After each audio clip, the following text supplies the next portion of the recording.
ராஜா ராஜாதி ராஜனிந்த ராஜா. அண்ணே பாட்டை கொஞ்சம் திருப்பி போடுங்கண்ணே.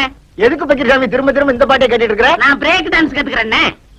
நீதான் கூத்தாடுறவனாச்சா, உனக்கு ஏன் இந்த பாட்டெல்லாம்? அதை என்ன கேக்குறீங்க சொல்றேன்.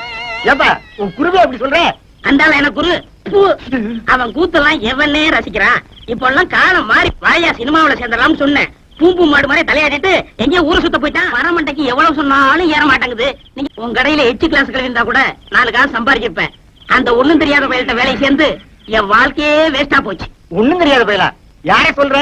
அதான் அந்த கூத்துவாத்தியா இருக்கானே பாவாடசாமி, அந்த பயிலத்தையும் சொல்றேன். வாங்க குருவே. என்ன சார் பண்ணிட்டு இருக்கீங்க? பிரேக் கத்துக்கிறேன். இதெல்லாம் கத்துக்கிட்டா தானே சினிமாக்காரங்கள்ட்ட சான்ஸ் இருக்கும் போது கௌரவமா இருக்கும். போடா, இது என்னடா பிரேக்?